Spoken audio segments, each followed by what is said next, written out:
Hello and welcome to the Squeaky Bum Time Podcast with Mike and not Mike and Laurent. It is Friday, December 23rd. Wow, Christmas is upon us. In this episode, we'll review the full Carabao Cup quarterfinal results, United in action, City in action, Liverpool in action, wowie wow, and check in with where we are in the Premier League. But first, the Premier League is back. Oh my God. I forgot where we were. And on Boxing Day, a tradition like no other. Everyone who knows and follows the Premier League knows that this is called the festive period, the festive fixtures. Historically, this has been a very crazy time when we separate teams from each other. You'll get teams playing on Boxing Day, then on the 29th, then on the 1st, then they'll have an FA Cup fourth round. So normally this time of year, you'll play 5 games in 2 weeks. It really is a separating time. It really is a time to find out what teams are made of. And while this season is different than normal because we just had the World Cup, we do have to get right back into it. There's no rest for the weary. There's no break for anybody except for players who weren't playing. And some of the narratives about where we were and where we are, we have to really pick back up and see where we are. The championship in England has been playing for 2 weeks. I watched my beloved friends in Burnley play. They did lose to United, but we'll talk about that in a minute. My friend Vincent Kompany, I did follow along on West Brom. Prayers for West Brom. They're having financial troubles, so be on the lookout for that. And then our friends at Nottingham Forest also got through. So a lot of good stuff going on, a lot of fun stuff. And this is, we just came off this amazing World Cup where we talked about football in a completely different context where we have to get into national sides and teams that are limited, and you can't talk about transfers. There are no transfers. And for folks that are new to the pod or new or coming off the internationals and streaming back into the league, these are two different kinds of sports. It's kind of like, what's the best way to put it? It's kind of like a playoffs versus regular season, or NCAA tournament versus regular season, or just your league games versus whatever. It's just a different style of play. So while everything is running on those 3 games in your group stage and then your quarterfinal games and extra legs and extra time and penalties, we're now back to trying to get back into steady rhythms, trying to put on performances because results don't always come your way, and just being steady and going on from game to game to game and piling good results on good performances and trying to get your team moving forward up the table again. But the first thing I want to do before we get into the full Boxing Day fixture list, which is on Monday, December 26th, let us go and review the Carabao Cup. Now, Mike and I do joke about the Carabao Cup, the Carabao Cuppity Cup. It is a maligned tournament. City and Liverpool are tied on the most finals, I think 17 each or some ridiculous number like that. They each have 5 in the last 30 years or something ridiculous. City most recently won 4 in a row, and then Liverpool are defending champs. We just completed the round of 16, and we'll go through who the quarterfinal matchups are. So first, on Tuesday, the World Cup was barely over. It ended on Sunday. Wolves was playing Gillingham. On Tuesday, they won 2-0. Southampton beat Lincoln City. The Imps who are now, strangely, local issue, now a sister club to SD Loyal. I don't know what that means. Southampton go through. Newcastle defeat Bournemouth in a complete battering. It was amazing. Leicester defeat MK Dons, a fake team in a fake city that should never be there. Brighten it up. They lose to League One side Charlton, South London's finest. Brighton dominate and lose on penalties, 4-3. Nottingham Forest spank Blackburn Rovers. Beautiful stuff for our friends in Nottingham Forest. Man United defeat my beloved Vincent Kompany's Burnley. Good goal from Marcus Rashford. Really nice stuff. Geroncho also had nice ones. Also playing well. And then City defeat Liverpool 3-2 in the biggest matchup of the tournament. And that's where we're going to start. City and Liverpool going right back to it, leaving up and getting right back into their groove of the war against them. City did have a strong lineup. City always have a strong lineup. Haaland, Palmer, Mahrez up front, De Bruyne, Rodri, Gundogan. That's our normal midfield. Akanji and Laporte in defense, along with Ake, and then the youngster Rico Lewis, who played really well. If you were wondering who that guy with the brown hair in the midfield was, playing Cancelo's role, that was him. And then Ortega in goal. For Liverpool, they had Carvalho, Nunez, and Salah up front, along with Harvey Elliott and Bachastik, who was really poor, and Alcantara all got subbed off in this game.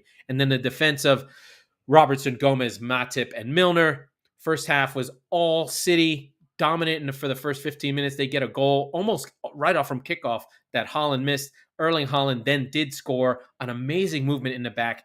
He tricks Gomez. He's moving one way. He goes another. Who else is on the cross but De Bruyne, who's not closed down on the wing in that three-quarter pass that Trent Alexander-Arnold does from about 15 yards deeper, right onto Erling Haaland, who does a half-volley karate kick. I mean, Haaland is just Haaland. He's so fucking good.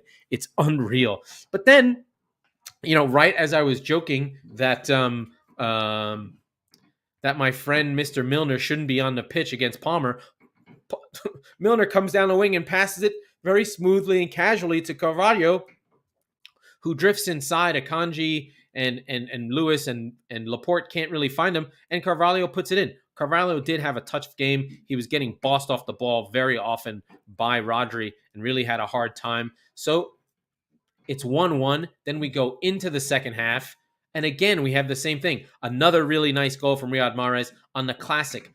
A raking ball right onto Riyad Mahrez's right foot. The touch is just fantastic outside of the boot, and then he slams it home with his left, and you just knew it was going in. And there's City looking good. They're up 2-1. On the ensuing kickoff, down goes Nunez, who had 4 chances and should have scored 3 of them. Well, at least one. He beats Laporte for pace, moves on to Salah. Ake's running back, can't really mark Salah. Salah slots it home, no problem. Then Ake almost puts it in from another amazing cross from Kevin De Bruyne. Kevin De Bruyne is angry. Kevin De Bruyne is fat. Kevin De Bruyne is fighting with teammates all over the place, but that is not translating onto the pitch. I don't know what's going to happen with him in Belgium, but he's still really fucking good, and he bossed this game, and the Liverpool midfield had to change. They in fact had to get rid of the whole group. Henderson, Oxlade-Chamberlain, and Keita and Fabinho all came on. They had to replace the whole group, especially if Milner came off injured. But it was too late. Ake on the header, short corner, and De Bruyne, smart play right onto the head of Ake. City take the lead 3-2. And while Liverpool will feel hard done because Nunez had 4 chances, 2 that he pulled wide. 1 was really egregious, especially to tie it probably on the 60th minute, maybe 70th minute, and he just shot it wide. He was in on his own. I think he'll get there. I think he's nervous. I think, Haaland has made it difficult for Nunez to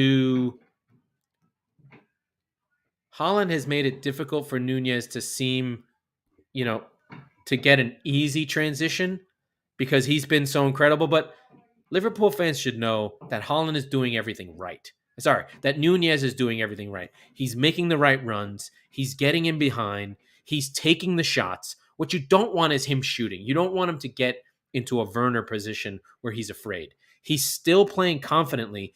It's just that he's snatching at his shots, and they'll get there. And I'm glad he didn't get there today, but I have a feeling that Nunez will come good. He's too good not to, and Klopp is too good of a coach to not have it happen. So that's the Carabao Cup, a second-rate cup, to be fair, not the most important thing in the world, but fun if you win it and you write it off if you lose, and it was nice to beat Liverpool. I was so happy just to have that happen.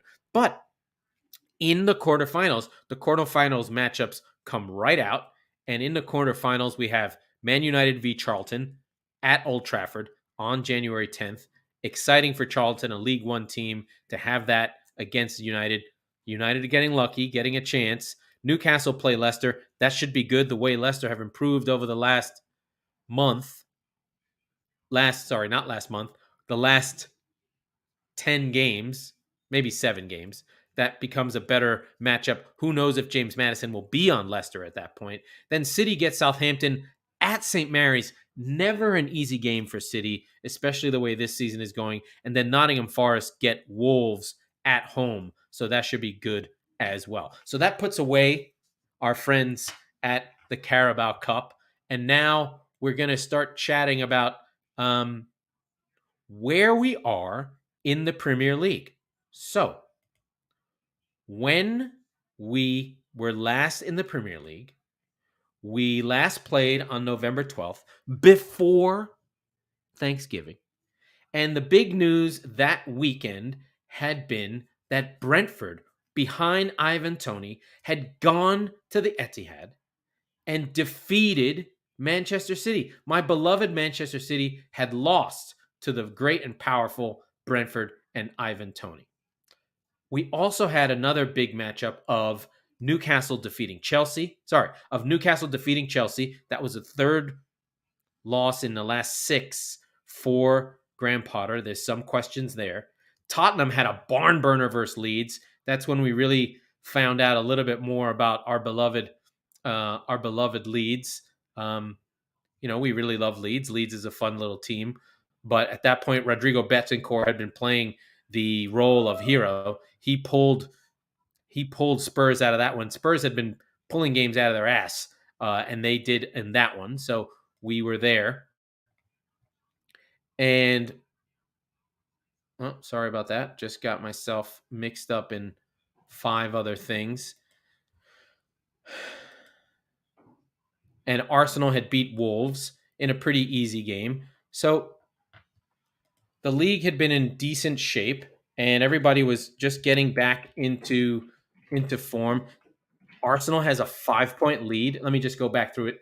Brentford had beat Man United. Nottingham Forest had a big win against Crystal Palace. Leicester had beat West Ham. West Ham are just 1 point above the drop. Bournemouth defeated Everton in a really bad loss for Lampard's men. Liverpool had defeated Southampton.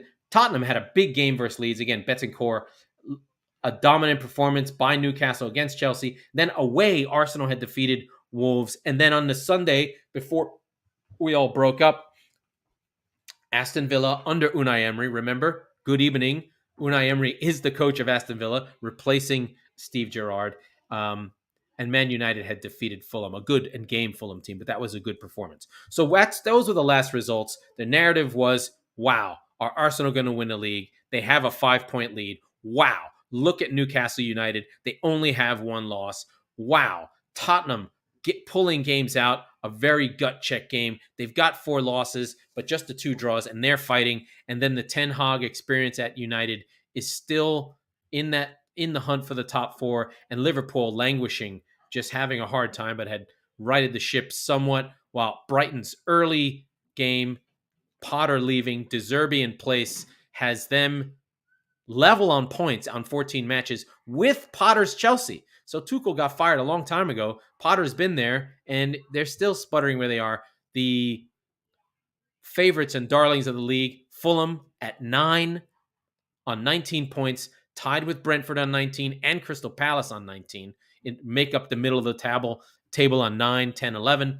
Aston Villa following behind them, getting good results under Unai Emery. I think they won 2 in a row for the first time in ages. Then Leicester at 13th with 17 points, but the 8 losses, leading the league almost in losses, but have not been getting any draws. Still a high-performing, high-octane offense, but had been leading the league in goals against. Then Gary O'Neill's Bournemouth sitting in 14th with a minus 14, but that they don't care. They've got the points, and they're on 16 points, followed by Leeds at 15 on 15, with West Ham and Everton both on 14 and 16th and 17th, respectively. The drop zone includes Nottingham Forest on 13, Southampton on 12, and Wolves on 10, all on 15 games. So that is where we are. That is what the table looks like. We set the narrative and return to the Premier League on Boxing Day. Arsenal sit top with a 5-point lead. But they have lost Gabriel Jesus to a knee injury that he picked up during the World Cup. This is going to be their first major injury that they have to deal with. Jesus had not been scoring goals, but he had been doing everything else. He had been knitting things together. He had been making runs, and the midfield had picked up the slack on scoring goals. Specifically, Odegaard had been really scoring, and Saka, we know, is a fantastic player, and Martinelli. So I think Arsenal have the pieces there, but their new player who'd been really driving them forward is missing, and they're going to find out if Eddie Nketiah, he of 76 games and only like 9 goals scored, can get a hold of Arsenal and at least provide some level of facsimile to keep Arsenal going, to defeat West Ham and allow them a Boxing Day victory. For them, it's going to be one game at a time. Arsenal just want to get the win and keep moving. The longer, for them, it's a holding pattern. The longer they can keep that stiff arm of 5 points, that buffer, off of Manchester City, my beloved Manchester City, and keep them at arm's length. Every week means less points to gain, means one less game. For Arsenal, they have to manage this campaign. If they want to win it, they just got to keep pace with City so that when the time comes, and they do have the 2 head-to-head matchups against Arsenal because we had a cancellation for the Queen's death, that they can lose one of them or draw both of them. Because if they can avoid head-to-head losses against City, then they can keep their lead and keep playing the way they've been playing. City, on the other hand, are preordained. For City, anytime they don't win is a catastrophe. Anything they do, they're supposed to win. City's narrative is, you're expected to win this league. You're going to win this league. We're not even at the halfway point, right? Some cities on 14. Most teams are on 15. So the Queen's death is still reflected in the table. And I'm going to go through each team. For City, it's Holland. If we don't win the league, if City don't win the league, it's a complete disaster and we're losers. That's really where it is. This is how every season is. Every weekend is. For City, if you don't win this league, you have failed. Even though it's the hardest league in the world and we hear that every day. Okay, let's just keep that in mind. Newcastle United sitting in third, a legit third. This is a team that defends first. Schär, Botman, Trippier, Burn. Learn them, know them, be them. Along with Pope, have made this team very, very tough to beat. Then, in the midfield, you've got Guimaraes pulling the strings, and then Linton and Willock running everyone down, closing everything down. And then on the other side, on the wings, you've got our man Almiron scoring goals, along with whoever they can have up front who's not hurt at the moment. Almiron has been scoring the goals, but Willock, sorry, I'm trying to find Callum Wilson, Callum Wilson scoring the goals. They've got St. Maximin back. We're waiting on Isak to come back. Chris Wood's doing the work he can do. They're just finding a way, and Almiron's goals have really done everything for them, along with they have a superstar in Guimaraes. I wonder, though, there is a question about whether the team has outgrown some of the players that got them to where they are. Like, how long is Chris Wood for this team? How long is Alan St. Maximin's kind of flary, individualistic, non-team, kind of flaky player? I love him, but these types of players are on the fringe and available for someone like Newcastle before the purchase for a reason. St. Maximin is one of those players. He's just kind of out there. I like him. I think he's great, but there is things that they need to do. I think, to me, Willock and the hardworking Joe Linton just make the team go. There's a level of athleticism and fight that make Newcastle one of the best teams in the league. And I love watching them. They're fun to watch. They're tough. They are actually third in goal difference against, in XG against. So that just goes to tell you that they're a legit team. Next up, we have Spurs. Mike and I have a lot of arguments about Spurs. They've lost 3 of their last 5. They're the worst team of the top 4 in the form table. Newcastle are on a 5-game winning streak. So just to keep that in mind, Newcastle are really flying. Tottenham are starting and stopping. The lack of Kulusevski. How is Harry Kane going to handle the miss? Where is Sonny with his broken face? Is he okay? So Spurs have the most weight around their top four gravitas. Are they there? Are they going to be okay? How's the defense doing? Is Conte going to sign a new contract? Again, when things go bad, Conte grumbles. We'll see if they can get a couple wins in a row and then kind of get themselves back on the schneid. Hugo Lloris comes off a World Cup final where, frankly, he was okay, but again, he didn't save one penalty. You have the juxtaposition of Martinez dancing around. Spurs have the most negative narrative, but they're, again, you know how the Premier League is. They're 2 wins away. Their XG is 4th, so their actual quality is where they should be, and, we'll just see where they are. United are dead middle. Their XG for and against is 20 and 20. They're not scoring enough, and they lose Cristiano. But they do have Rashford now. Martial is back. They have to figure out what's going on with Jadon Sancho. Ten Hag has sent them away from the team. He's got to get his confidence back. He's a young kid. They spent 80, 90, $100 million on him, and he's not playing. Garancho looks like another player who's inching into his spaces. So we'll see what that means for Sancho. I think right now, not making the World Cup, not playing well, getting his move is not doing well for him. And City looked like geniuses because when City let him go to Dortmund, it was because they didn't really like his attitude and where he was. So can they get Sancho back? I think no Cristiano really helps United solidify who they are. As long as Bruno and Eriksen and Casemiro are in the midfield for United, I like where they are. I think they're fine. Harry Maguire had a really good World Cup. I thought that he was fine. He had one little mishap, but that'll do a world of confidence for the United defense. There is a defensive issue right now. I saw Casemiro was playing in defense during this Carabao Cup run where they beat Burnley, but I don't know what that means. I'd have to find out a little bit more about where United are in terms of injuries. And just give me a second. I'll have a look about what's going on with United on the injury front.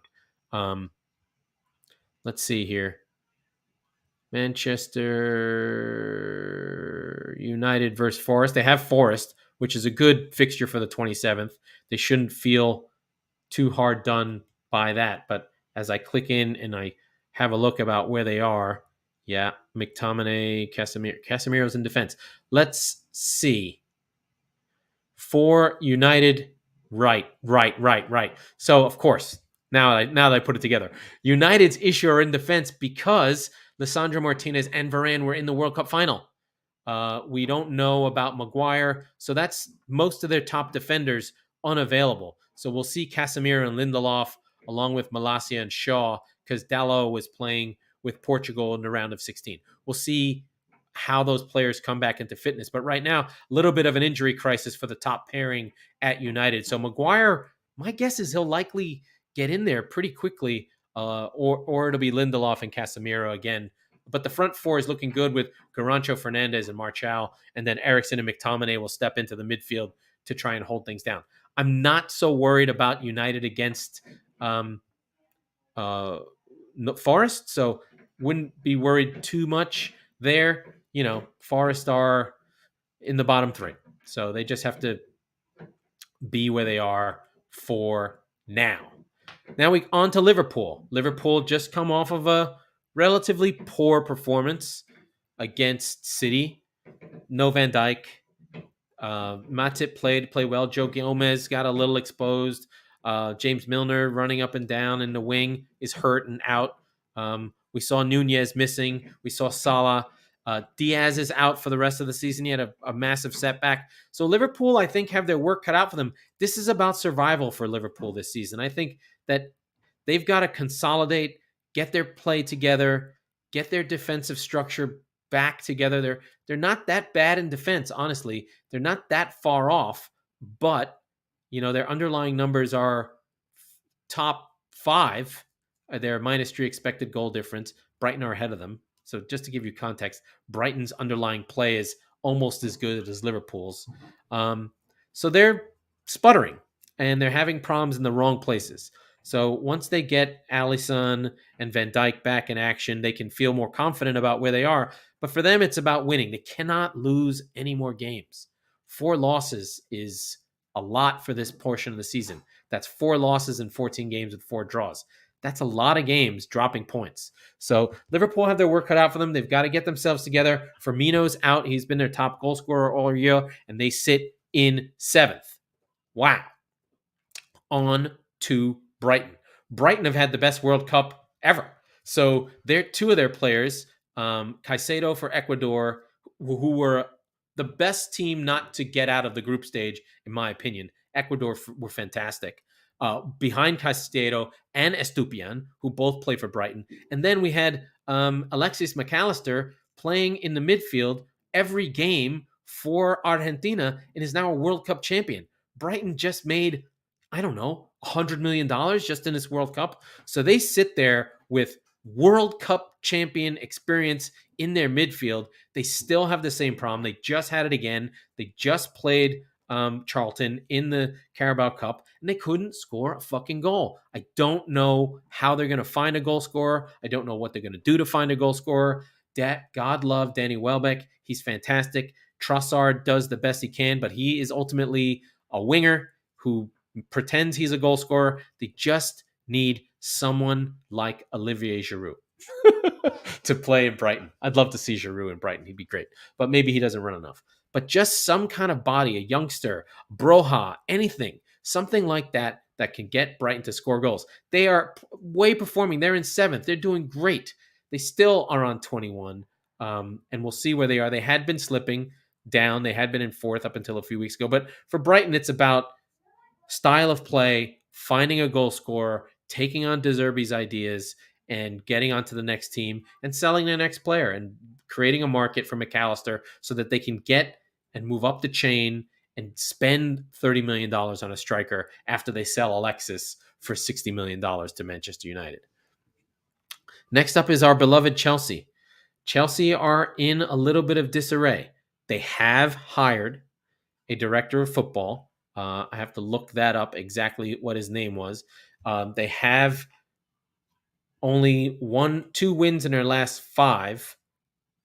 Mason Mount did not have a good World Cup. They're winless in their last 5, 2 draws, 3 defeats, not playing well, coming off the loss against Newcastle. They're not playing well.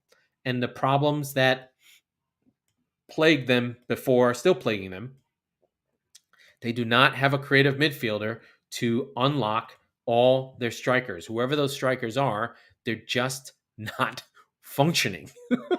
And so Potter's had time, which is nice. They actually have a negative XG difference, and they're on 0, same as Man United, 17 goals for, 17 goals against. They haven't given up much. They can't score. Mason Mount, everyone loves him. Every coach loves him because he runs. He has positional flexibility. He can shoot. He's good on a set piece. He does not have an unlocking forward pass. That's his weakness. He's not creative enough. Between he and Jorginho, they just don't get enough creativity out of the midfield. Even Kovacic is a carrier runner, very similar to Mason Mount. What they need is a creative 10, is a Fernandez, is a Fabregas, is an Ozil, is a De Bruyne. They're missing a crack midfielder to unlock all those forwards. So that's where Chelsea's problem is. No matter what fucking forward they get, it's not going to make a difference. They have Aubameyang. They can't get him scoring. All their creativity was coming from their wingers in Reece James and Chilwell, and both of them that got hurt. So those crosses, all that creativity, all those passes from the 3-quarter spaces on the left or right side is gone. And so they can't create anything. So Chelsea are hurting because they built their team around these creative fullbacks that are not, or wingbacks that are not playing, and they're not getting any creativity out of the midfield. Very difficult to score when no one puts the ball in a path for a player to score, or they don't do it frequently enough so that the chances missed are magnified. I'm talking to you, Kai Havertz. You miss everything. Germany knows you suck too now. But Chelsea were experimenting with Broja. Broja is out. He's an actual striker, a 9. They always looked better when he played because he really just occupied that middle space. Cucurella's been shit for them. So it's been tough for them, and we'll see what Chelsea can do. Hopefully, the time off can get Reece James and Chilwell back in. All they need is one of them, and their whole offense will start to kick off. Been disappointed somewhat in Conor Gallagher, but again, he's also in the mold of Mason Mount. He's a worker, a runner, a carrier, a very English midfielder, not a line-breaking passer. Anyway, that's Chelsea in 8th. Fulham, feel-good story of the season. They're in good shape. Marco Silva loves this team. Again, Pereira is the type of guy that Chelsea need. And then they have that killer Paulinho in defense who's holding the whole thing down. And they have something that most of the teams in the Prem really would love, and that's Mitrovic. Mitrovic. He's 3rd in the league in scoring, or 4th. He's hurt still. He toughed it out during the World Cup, but Serbia probably were disappointed and really probably would rather have more than what they were. Fulham coming off 2 losses, but they're in good shape in mid-table. Brentford also right behind them. Brentford are in trouble. Ivan Toney has something like 250 counts of gambling alleged against him. 250 probably says he did it. Why is this important? Gambling is legal in the UK, but as a footballer, you cannot gamble on football directly. Kieran Trippier was giving information to a friend, I think accidentally, and got a 7-month ban. So I think the ruling for Ivan Toney comes down on January 10th. Ivan Toney's going to miss a year. Easy. Unless they appeal and do a bunch of other shit. But Brentford, with Toney, are fine. Without Toney, are in trouble. They're coming off their best win of the year. They single-handedly beat City, and some of their players did really well in the Cup. Crystal Palace in 11th, a team you guys know if you listen to the show. I love this team. They're fun. They're Londoners. They're South London. They represent their area. You have Zaha. You have Ize. You have Alessi. They have Patrick Vieira. They represent their neighborhood. I love how British and black and Londoner they are when they roll out all their skill players and all their flash players. It just looks like a fun team to be in. Aside from when Zaha is complaining and rolling around, they should be better than they are. I feel like they should score more goals. I'm not sure what's going on there. I always expected more from Edson Adward, but Palace are where they are. In 12th, Aston Villa. They survive the poor play, the sort of meandering sadness of the last few months of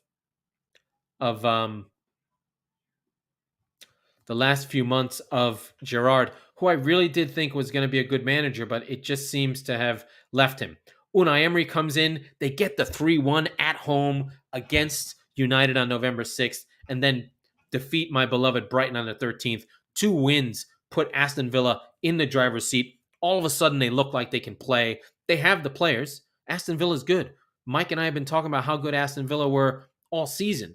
So they're right there. I see them vaulting up the table. If they don't finish in the top half, I would be completely shocked. I could see them finishing in 7th, honestly. They're that good. Unai Emery is a real coach. Great little club. I'd love to see Ollie Watkins get unlocked. I'd love to see Ollie Watkins freed up, maybe as a single striker up front, and say goodbye to Danny Ings, who's, maybe it's time for Danny Ings to go to Brighton. That would be awesome. Maybe he wants a move. I don't know. It seems that Tyrone Mings should be the captain and be given that back. After Villa comes their mid-Sidley friends. I'm just trying to give a rundown of where we are with every team. Leicester City, one of the highest scoring teams in the league, but also give up the most. They have won 4 of their last 5. Brendan Rodgers for president. Really a show of our friend and yours, Mr. James Madison, 7-4, carrying the team. Harvey Barnes chipping in 6. They've gotten themselves back together, and the big difference was Veit Valkars. Just an outstanding defender. They found one. They had been,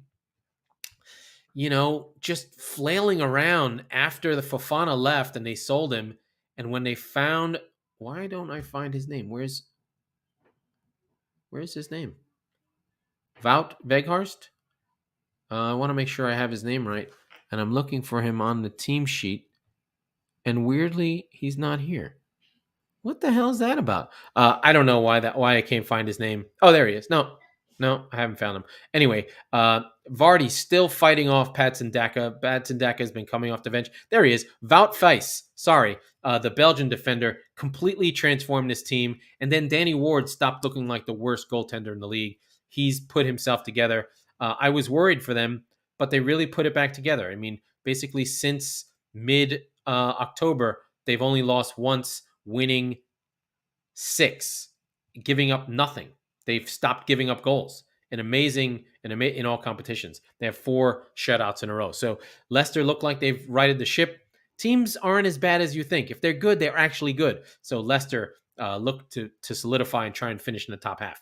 Bournemouth under Gary O'Neill have been great. They've been punching above their weight. They've been getting very, very lucky. They're on minus 14. A lot of that, frankly, was the 9-0 that they suffered under Parker. But they've been fighting their way through, playing well. The player I love is Billing, this giant 6'3" central midfielder with the poofy hair. He just comes on, and when he shoots, the shit is shot.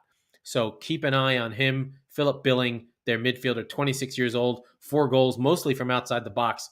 Really, really good. Tavernier's also really good for them, and they have been fighting the good fight. They seem to play the same group over and over again. The more we see Kiefer Moore, the better. I really love Kiefer Moore. We were always afraid of him in the Wales group during the World Cup. He almost scored against Newcastle in their Carabao Cup tie that they lost 1-0. So even that's a good performance. 1-0 versus Newcastle for Bournemouth is good. I mean, Newcastle are a fantastic team, but they look like they have a set 11 of Lerner, Smith, Tavernier, Meepham, Cook, Billing, Solanke, Sensi, Zamora. That group has been playing regularly and scoring goals. So that's the big thing for them. They're still working their way through, but it looks to me like Gary O'Neill, and if I got his name wrong, I'm going to be embarrassed, who actually has been named the permanent manager of Bournemouth. Other big news for Bournemouth, their sale went through. They have been sold to the owner of the Golden Knights of Las Vegas. So a Las Vegas investor and entrepreneur, older guy. He sees the value in Bournemouth. He sees them going through. I believe they had a weird owner a weird sub owner who was part of the investment group. I can't remember what it is, but Bournemouth have a new owner, new money, another American. That makes, I believe, 12 American. Let me see. Arsenal, United, Liverpool, Chelsea. Arsenal, United, Liverpool, Chelsea, Bournemouth.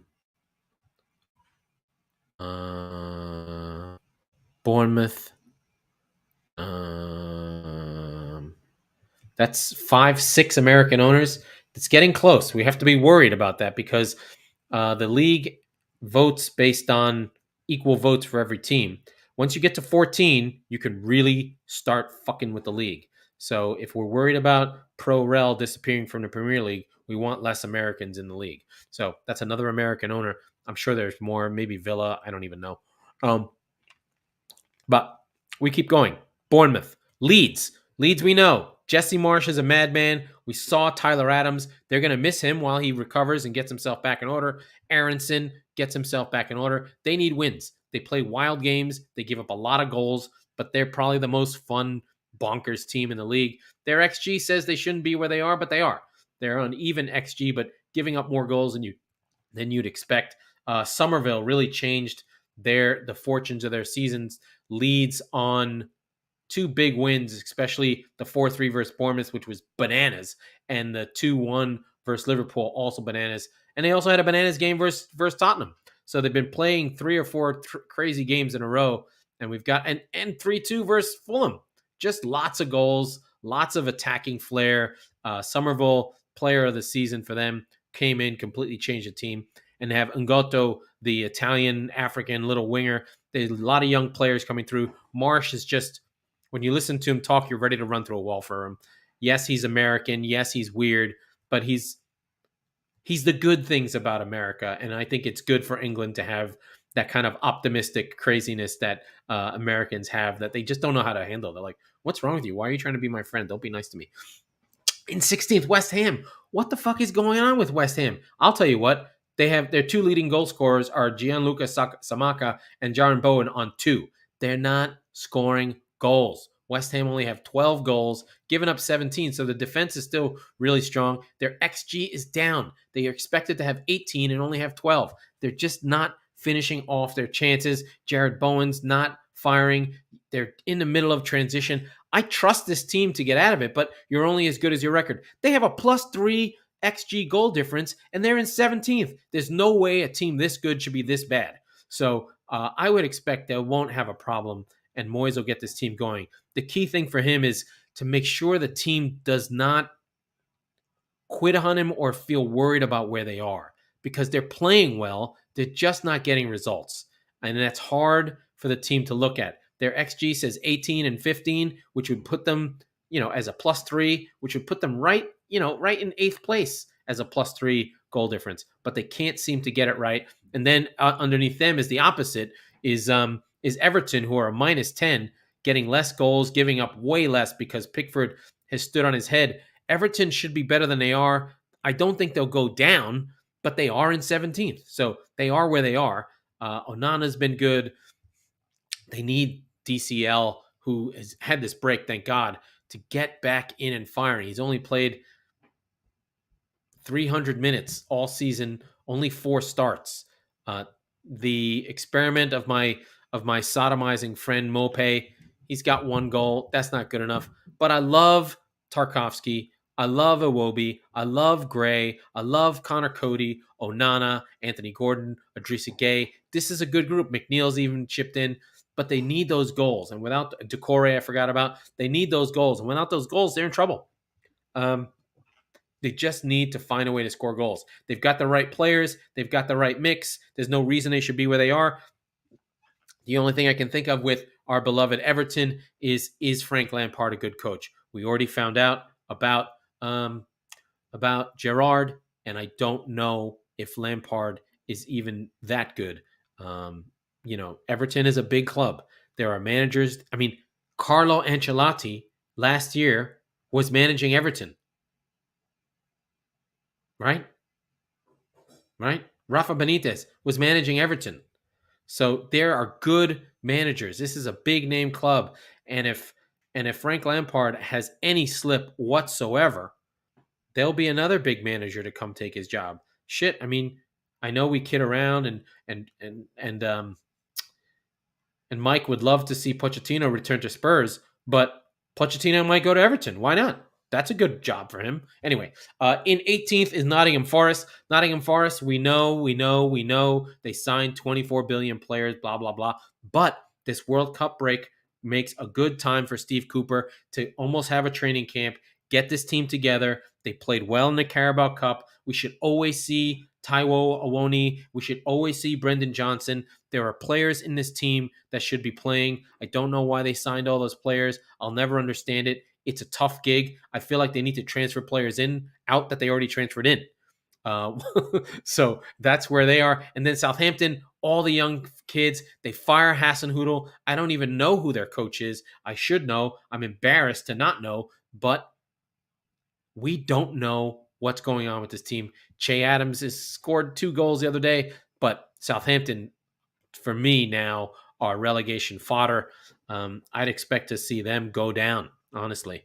They're not good. And then Wolves, who we talked about early in the season, this team can't score. They've scored 8 goals all season. Ruben Neves leads the team with 4. He has half the team's goals. He's a deep-lying midfielder. Most of them are on penalties. But they do sign Marcus Acuna. He's available for Wolves. They've been trying as many strikers as possible. They did fire Bruno Lage, and they do have Lopetegui.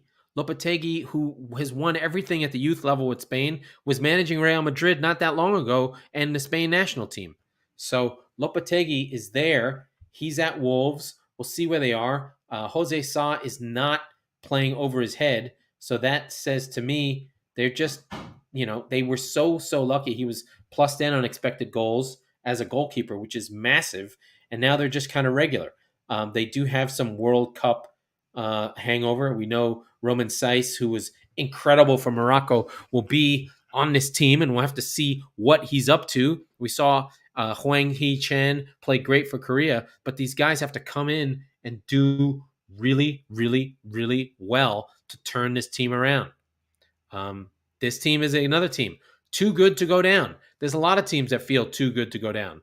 If I'm looking at the table and I'm thinking this through, and I'm Wolves, and I'm calculating this thing out, I'm going, I want to see the back of Southampton. I want to see the back of Nottingham Forest, and I want to see the back of Bournemouth. I'm looking at number 14 in the table in Bournemouth, and I'm in 20th, and I go, we're going to take that team spot. And that's all I'm doing. Game by game, one team ahead of me, I'm going after those teams. You really have to be ruthless. You really have to go after and move your team out of the relegation zone, because it can be really, really scary down there. And the fear creeps into your team and you start to fall apart. So we've gone through every team in the table, given a little summary about where they are, what they can do, how they can be.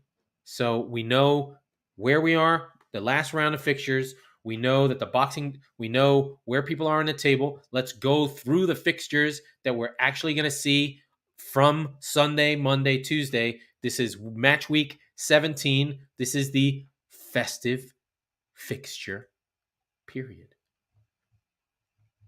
Festive fixture period. Let's have a look.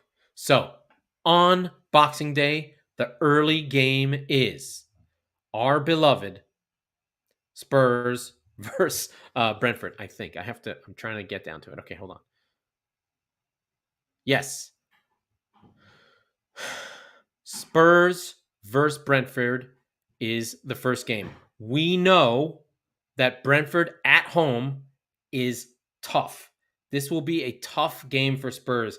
Brentford have not lost Ivan Toney yet. They're going to go to war. I think, Tottenham will be happy to win this game. A draw would not be a bad result. I'm telling you, this is a tough game. Then the midday fixtures, the traditional football, Boxing Day, Monday, 3 p.m. fixtures. I mean, people are going to be wearing Christmas costumes. It's one of the great days for working class people across England. This is the rest of the world watches England play because they're the only country that play at this time. Brighton versus Southampton at St. Mary's. Brighton would expect to win. This is a tough game, though. St. Mary's is always tough. I don't even know who the manager of Southampton is. I can't remember who they hired.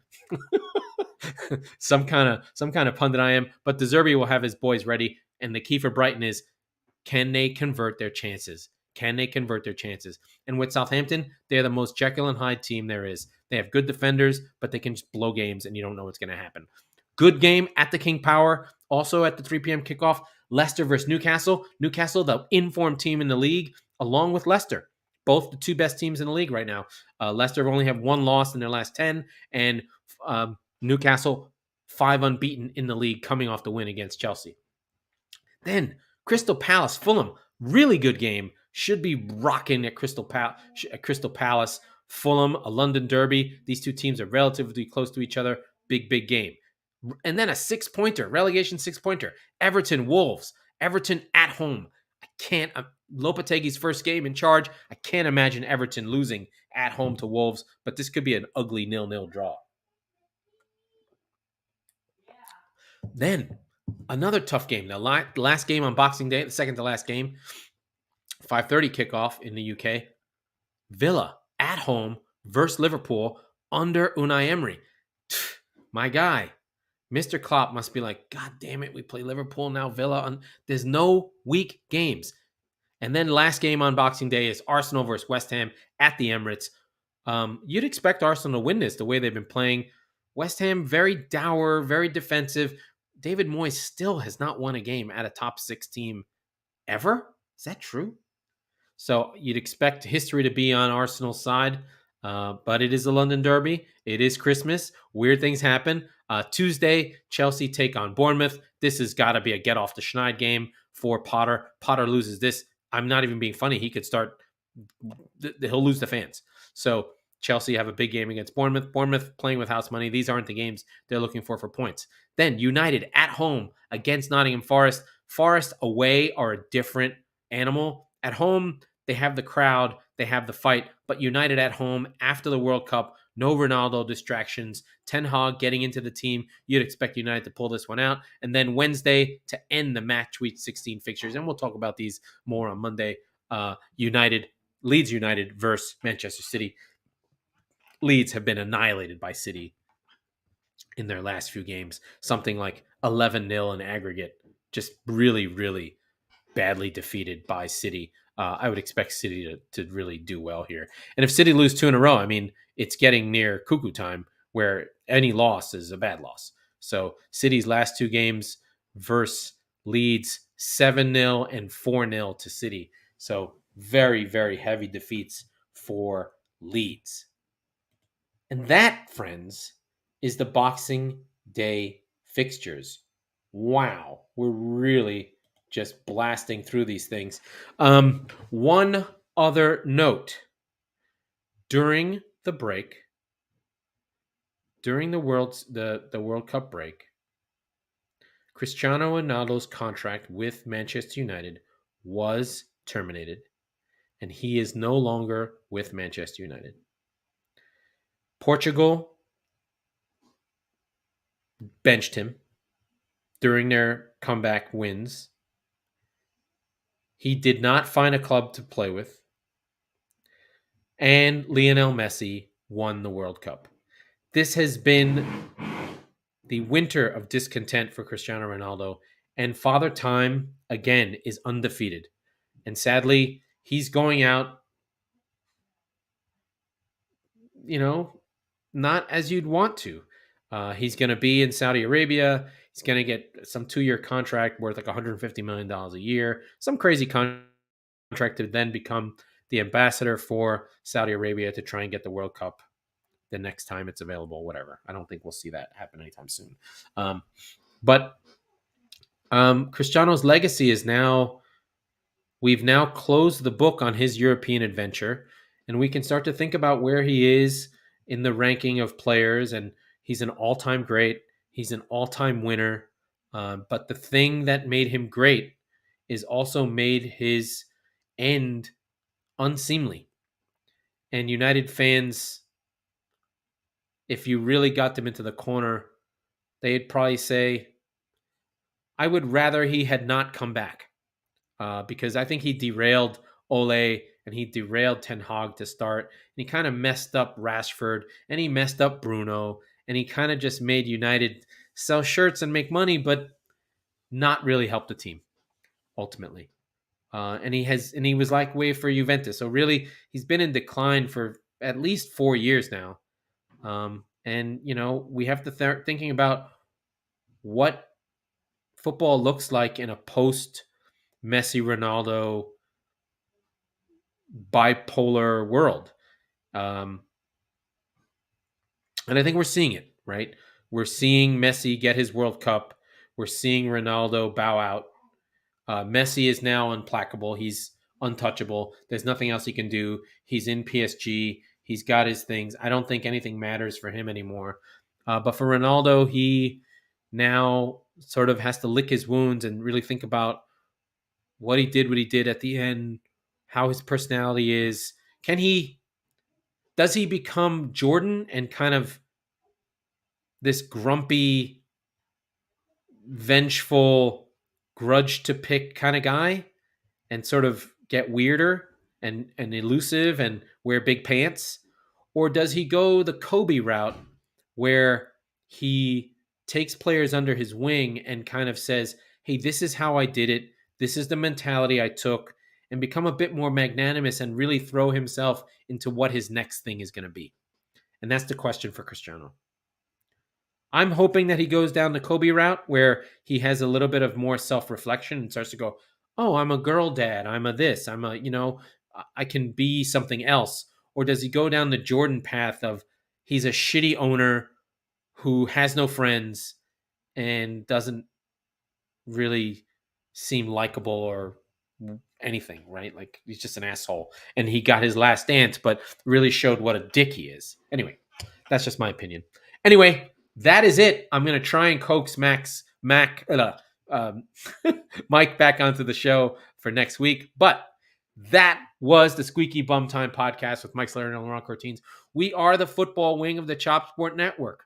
We record on Tuesdays and Fridays, so be sure to subscribe wherever you get your podcasts so you never miss an episode. And if you're listening on Apple, please rate and review the show so we can reach more people like yourself and enjoy the football. Monday, Boxing Day. Get involved.